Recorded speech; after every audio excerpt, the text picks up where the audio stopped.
Good morning, everyone. Good morning, Chef. All right, what have you got for us? I'm hoping that, based on the experience that they all had dining at Hartley's and that sample of the multi-course menu and all of our discussions and, all of the menus that they've executed up until this time, I'm hoping that they actually dig into that material and bring some of that learned knowledge to the table.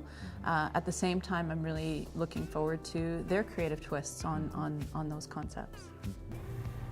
So today we are the appetizer team, so us group, so I'm Connor, and then there's Noah and Raul and Ramanpreet.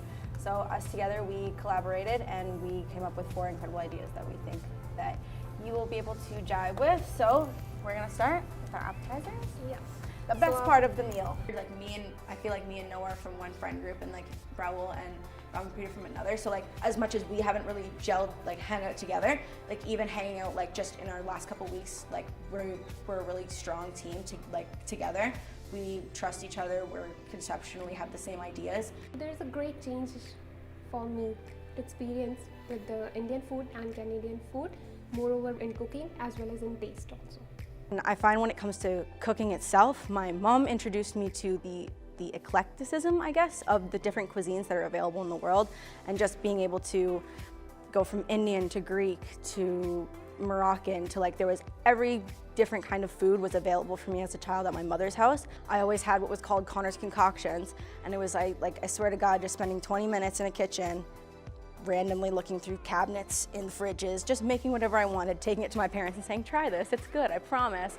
Sometimes it was, sometimes it definitely wasn't, but they definitely encouraged me in my career path, and they wouldn't have discouraged me if I chose anything different either.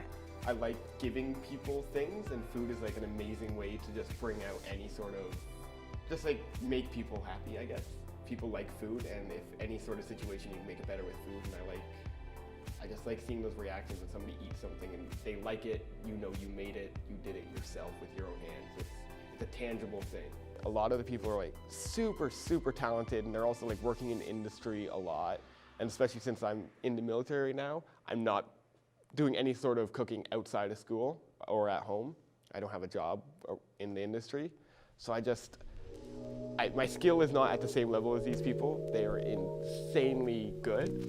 And I just try to keep up with them as best as I can. The 4th idea we have is mushroom tortilla. My team is great. I got some good guys. I have one friend, she's Raman, and she's also from India, and she's from Punjab, our part. I have any butter in the stewing process here. But those were the ideas that we had for you guys, and hopefully that they're good. And it's just kind of we all understand the big picture, and we want to be able to present something to Chef Karen and Chef Scott that is strong and conceptually sound. So I think everyone with that big picture in mind was able to just fall into the right spots where everything needed to be. Awesome visuals on this presentation. So just in terms of the appropriateness of it being a brainstorm presentation, this is really lovely. I think this is a really good first crack at it. Yep, really well divided between the group in terms of presentation.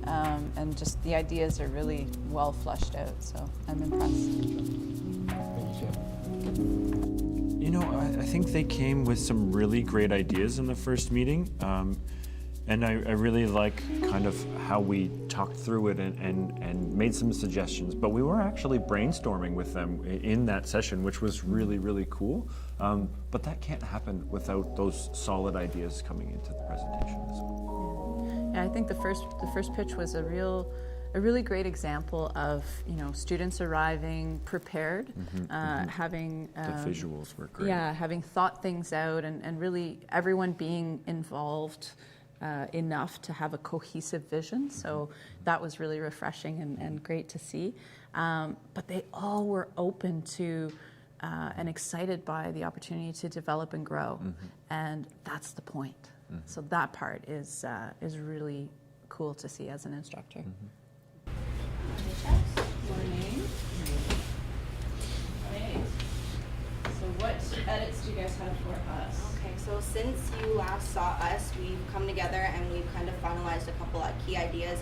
So we are going to be creating a blind baked spoon shape out of a puff pastry, and we are gonna fill it with vegetables such as carrots, celery, onion. Furthermore, when it comes to the tortilla, we were going to mix our sausage. So instead of doing the braised chuck like we had spoke about last meeting, we were going to go into rabbit sausage. I think that, I mean, it's a great group, and I think they're gonna bring us what they got. All right, so just to recap, we're sticking with the spoon for now, Yeah. right? We're going to stick with rabbit, but sausage is sort of in quotations because we're going to do sausage or test a sausage as well as confit, right? The beet chutney on its own, and then the confit root veg. So the bones of the dish are the confit root veg, the spoon, and the beet chutney, and then the rabbit gets added to the meat version. And we'll see where the testing ends up, because I have a feeling that, you know, the texture and composition of the meat is going to dictate some of it, and the success of the spoon testing is going to dictate other bits of it. So this is going to be more of an in process, but I feel like the flavors that you've linked together are good, and the core of the idea behind it is very solid. Awesome, thank you. Chef, are you in agreement? I agree. Okay.